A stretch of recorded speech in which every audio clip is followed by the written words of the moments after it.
વિરામ બાદ ફરી આપ સૌનું સ્વાગત છે। સુરતમાં પડતી અતિશય ગરમીને ધ્યાને લઈ નવોદય ટ્રસ્ટ દ્વારા સુરત પોલીસના સહયોગથી ઠંડક પૂરી પાડવા માટે છાશ વિતરણ કાર્યક્રમનું આયોજન કરવામાં આવ્યું। કાર્યક્રમ દરમિયાન નવોદય ટ્રસ્ટના કિન્નર સભ્યો ઉપસ્થિત રહ્યા અને માનવતાના ઉદ્દેશ્યથી છાશની વહેંચણી કરી।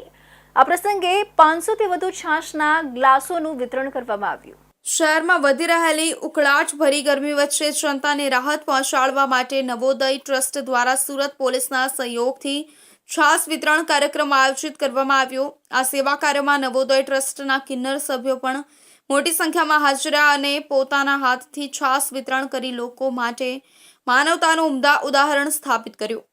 કાર્યક્રમ દરમિયાન 500થી વધુ છાશના ગ્લાસોનું વિતરણ કરવામાં આવ્યું, જેમાં રસ્તા પરથી પસાર થતા સામાન્ય લોકો તેમજ ટ્રાફિકમાં કામ કરતા પોલીસ કર્મચારીઓ માટે પણ ઠંડક આપતી છાશ પીવામાં આવી તથા જાણીતી સમાજ સેવિકા હેતલબેન નાયક પણ કાર્યક્રમમાં ઉપસ્થિત રહ્યા અને સેવા કાર્યમાં પોતાની હાજરી આપી। સમાજ સેવિકા હેતલબેન નાયક વિશેષ હાજરી આપીને લોકોમાં ઉમંગ અને પ્રેરણા ફેલાવી। સાથે જ ટ્રાફિક વિભાગના પોલીસ અધિકારીઓ પણ આ સેવા કાર્યમાં સહભાગી બન્યા અને પોતાના હાથોથી છાશ વહેંચીને જનતાની સેવા કરી। નમસ્કાર, હું હેતલ નાયક, સમાજ સેવિકા। આજે નવોદય ટ્રસ્ટનો સહયોગ અને એસીપી તનવીર સરના સહયોગથી આટલી અસહ્ય ગરમીમાં એક અમીના ઉદ્ધાર રૂપી છાશનું વિતરણ કરવાનો કાર્યક્રમ છે।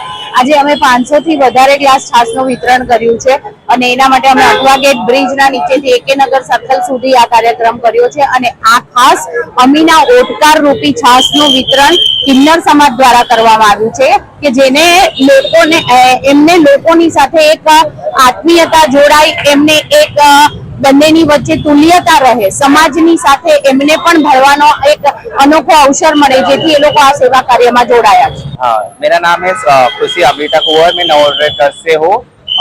हम जैसे आपने जैसे पूछा कि हाँ लोगों के प्रति हमारा मतलब व्यवहार का मतलब गलत है। लोगों को ये लोगों के लिए हमारे एक ही संदेश देना चाहिए कि हम भी इंसान है, हमारा भी मतलब हम भी लोगों के लिए कुछ कर सकते हैं। हमारा मतलब हमको भी लोगों ने समझने को होना और हर चीज में हम भी आगे है और कोई भी बात में मतलब हम हर चीज में आगे रहेंगे। અત્રે ઉલ્લેખનીય છે કે ટ્રાફિક વિભાગના પોલીસ અધિકારીઓ પણ આ પહેલમાં જોડાઈને ગરમીમાં રાહત પહોંચાડતી સેવામાં સહભાગી બન્યા।